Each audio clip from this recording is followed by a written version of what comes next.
নমস্কার বন্ধুরা, আরও একটি নতুন পর্বে আপনাদের সবাইকে স্বাগত জানাই। আশা করছি আপনারা সবাই ভালো আছেন, সুস্থ আছেন। আমাদের জামা কাপড়ের সঙ্গে যে ফোমগুলো আসে, ফোমগুলো আপনারা কি সেই ফোমগুলো ফেলে দেন? এগুলো কিন্তু আমাদের সংসারের অর্ধেক খাটনিটা কমিয়ে দিতে পারে। এমনই কিছু ছোট ছোট টিপস আজকে আপনাদের সঙ্গে আমি শেয়ার করতে চলেছি।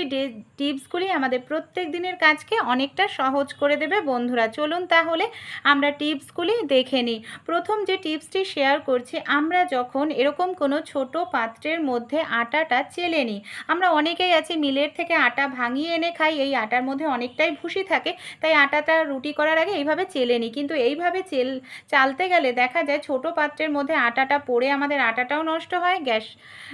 যে জায়গাটায় আটাটা চালি, কিচেন স্ল্যাব হোক বা মেজে হোক, সেই মেজেটাও নোংরা হয়ে যায়। তাই আমরা যদি এরকম একটি বাটি নিয়ে নিই, বাটির মধ্যে আটা নিয়ে নিই, তারপর চালনির ওপরে বাটিটা রেখে এইভাবে যদি একটু ঘোরাতে থাকি, দেখুন কত সহজেই আমাদের আটাটা আমরা চালনি দিয়ে চেলেও নিতে পারছি, কম সময়ের মধ্যেও হয়ে যাবে। এমনকি আমাদের একটু আটা কিন্তু নষ্ট হচ্ছে না।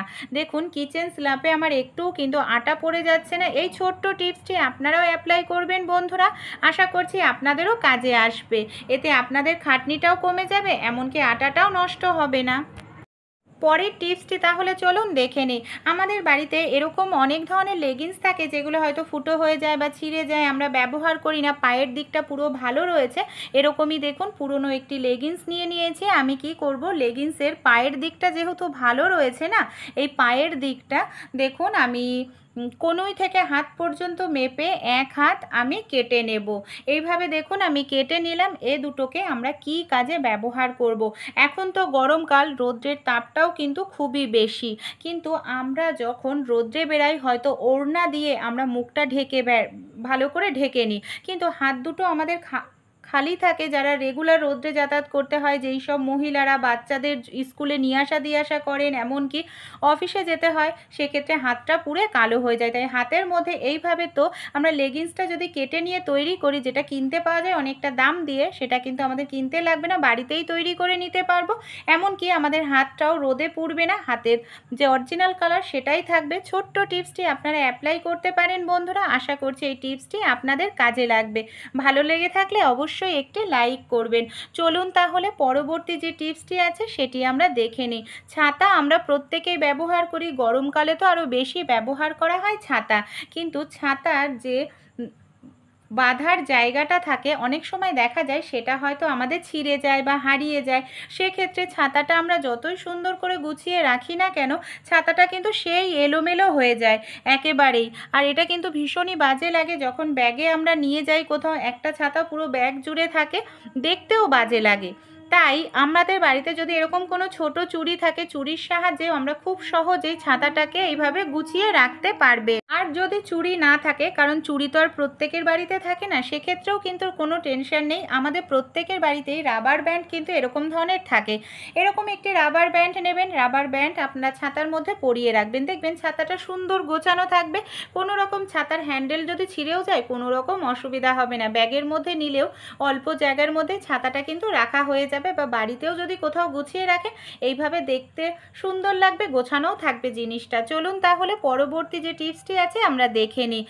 সুচ আমরা প্রত্যেকেই ব্যবহার করি সেলাই করার জন্য, কিন্তু এই সুচগুলো দীর্ঘদিন আমাদের বাড়িতে থাকলে অনেক সময় আমরা জল হাতে টাতে ধরি, সুচগুলো জং ধরে যায়। তাই কিভাবে আমরা সুচগুলোকে রাখলে সুচগুলো জং ধরবে না, ভালো থাকবে অনেক দিন পর্যন্ত, অনেক দিনে অনেক বছর পর্যন্ত। সামান্য পরিমাণ এখানে আমি নিয়ে নিলাম নারিকেল তেল।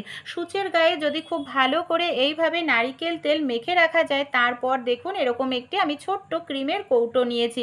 ক্রিমের কৌটোর মধ্যে আমরা যদি ভরে এইভাবে রেখে দিই, তাহলে কিন্তু 1-2 বছর রেখে দিলে আপনাদের সুচ জং ধরবে না। যখন প্রয়োজন তেলটা মুছে নিয়ে আপনারা ইউজ করতে পারবেন। চলুন তাহলে পরবর্তী টিপসটি দেখে নিই। রান্নার তেল আমরা প্রত্যেকেই ব্যবহার করি। যখন আমরা এইভাবে কড়াইতে তেল ঢালি, বোতলের গা বেয়ে কিন্তু তেলটা একটু পড়ে যায়, দেখা যায় সেই তেলটা পুরো বোতলটাকে তেল চিপচিপে করে দেয়, যেখানে বোতলটা রাখি সেখানেও তেল তেলে হয়ে যায়। তাই এই ধরনের চুলের যে ঢেলা গার্ডারগুলো যদি বোতলের মুখে এইভাবে আটকে দিই, যখনই তেল ঢালবো তেলটা যে সামান্য পড়বে সেটা কিন্তু গার্ডার অ্যাবজর্ব করে নেবে। যখন সময় হবে গার্ডারটাকে আমরা ধুয়ে দিতে পারবো, বোতলটা চিপচিপে হবে না। বা এই ধরনের যদি একটি কন্টেনারের ঢাকনা আমরা নিয়ে নিই, যেটা কন্টেনারটা হয়তো নষ্ট হয়ে গেছে, ঢাকনার ওপরে বোতলটাকে রাখলে যেখানে তেলের বোতলটা রাখবো সেই জায়গাটায়ও কিন্তু তেল চিপচিপে বা হবে না।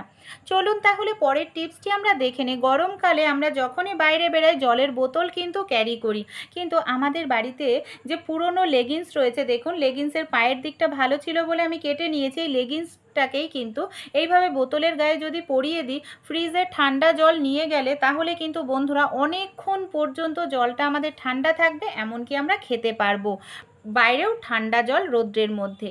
চলুন পরের টিপসটি আমরা দেখে নিই। আমরা যখনই কোথাও ঘুরতে যাই আমরা কিন্তু এই ধরনের জিনিসপত্র প্রত্যেকেই সঙ্গে নিয়ে যাই। ওষুধ, ব্যথার ওষুধ, জ্বরের ওষুধ, টুথপেস্ট, এমনকি নেল পালিশ, লিপস্টিক, কাজল, কিন্তু আমরা যদি এই ব্যাগের মধ্যে এইভাবে নিই, যখন রুমাল, টাকা পয়সা বের করতে যাব দেখা যাবে হয় ব্রাশ বেরিয়ে আসছে, নয় ওষুধ বেরিয়ে আসছে, পড়ে যাচ্ছে, খুবই মুশকিলের মধ্যে পড়তে হয়। তাই কিভাবে নিলে এগুলো একটা জায়গার মধ্যেও থাকবে, এমনকি ব্যাগের মধ্যে ছড়িয়ে ছিটিয়ে থাকবে না। এর জন্য আমাদের প্রত্যেকের বাড়িতেই কিন্তু এই ধরনের চশমা, সানগ্লাসের খাপ থাকে, প্রত্যেকেরই 2-3টে করে। তাই একটি খাপের মধ্যেই যদি দেখুন আমরা এইভাবে নেল পালিশ, টুথব্রাশ, ক্রিম, এমনকি ওষুধ, কাজল, লিপস্টিক, দেখুন কত কিছু নিতে পারছি, তাই না? একটি অল্প জায়গার মধ্যে গোছানো থাকবে, যখন যেটা প্রয়োজন তখন আমরা বের করে নিতে পারবো। এমনকি আমরা যখন ব্যাগের মধ্যে ঢোকাবো এতগুলো জিনিস, তখন কিন্তু আমাদের ব্যাগে অল্প জায়গার মধ্যেই হয়ে যাবে। আর ব্যাগ থেকে কোনো জিনিস বের করতে হলে তখন কিন্তু এগুলার বাইরে বেরিয়ে আসবে না।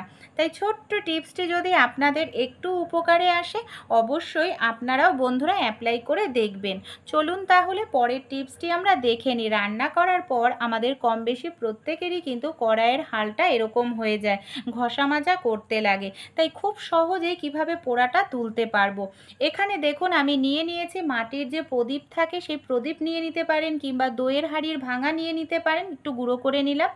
আর ওষুধের যে খালি প্যাকেট সেটা নিয়ে নিয়েছি সাবান লাগিয়ে। কয়েক সেকেন্ড একটু এইভাবে ডলে নেব, তাহলেই দেখবেন পোড়াটা আপনাদের নিমেষেই উঠে যাবে। এটা ছাড়াও আপনারা করতে পারেন, বললাম প্রথমেই দইয়ের হাঁড়ির ভাঙা টুকরোও আপনারা নিয়ে নিতে পারেন, সেটাও কিন্তু দারুণ কার্যকারী এই পোড়া বাসন হোক, পোড়া কড়াই হোক, সেই পোড়া নোংরাটা তুলতে। দেখুন কয়েক সেকেন্ড একটু ডলে নিচ্ছি, এটা কিন্তু নর্মালভাবেও পরিষ্কার হতো, কিন্তু অনেকক্ষণ ঘষতে লাগতো, খাটনি করতে লাগতো, হাতটাও ব্যথা হতো।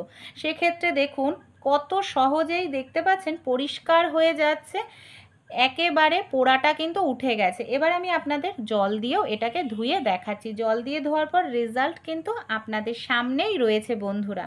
পরের টিপসটি দেখে নিই। আমরা অনেক সময় গেঞ্জি, শাড়ি কিনলে এর ভেতরে না এই ধরনের ফোম আসে। এটাকে আমরা অনেকেই কোনো কাজে ব্যবহার করি না, অনেকে আবার ব্যাগের ভেতরে মোটা করার জন্য দিয়ে থাকি। কিন্তু আমাদের বাড়িতে যে ওয়াইপার থাকে, ওয়াইপারের মধ্যে দেখুন এইভাবে ফোমটাকে ভাঁজ করে দিয়ে আমি জামা কাপড় মেলার 2টো ক্লিপ এইভাবে আটকে দিলাম। এটাকে কি কাজে ব্যবহার করব? এটাকে ফোমটাকে ভিজিয়ে আমরা কিন্তু খুব সহজেই ঘর মোছার কাজে বন্ধুরা ব্যবহার করতে পারি। খুব সহজেই আমাদের বাড়ির যে আলমারির তলা আছে, খাটের তলা, যেখানে প্রচুর ধুলো নোংরা থাকে, সে জায়গাটা পরিষ্কার করতে পারি। আমাদের কিন্তু একটি ওয়াইপার দিয়েও জল কাচাতেও পারবো, এমনকি ঘরও মুছতে পারবো, কোনো রকম মপ কেনার প্রয়োজনও পড়বে না। দেখুন কত সহজেই পরিষ্কার হয়ে গেছে, আর কী পরিমাণে নোংরা ছিল। আর অনেক মারাই আছেন যারা নিচু হয়ে ঘর মুছতে অসুবিধা হয়, এইভাবে মুছলে দাঁড়িয়ে দাঁড়িয়েও ঘর মুছে নিতে পারবে। তাছাড়াও আমাদের বাড়িতে যে ঝুল পড়ে না, এইটার সাহায্যে দেখুন এইভাবে যদি ওয়াইপারে আমরা এইভাবে যে ফোমগুলো আটকে দিই, খুব সহজেই ঘরের ঝুলটা ঝেড়ে নিতে পারবো, ঘরটা পরিষ্কার পরিচ্ছন্ন হবে। টিপসগুলি ভালো লেগে থাকলে অবশ্যই অ্যাপ্লাই করবেন, আমাকে সাপোর্ট করে আমার পাশে থাকবেন।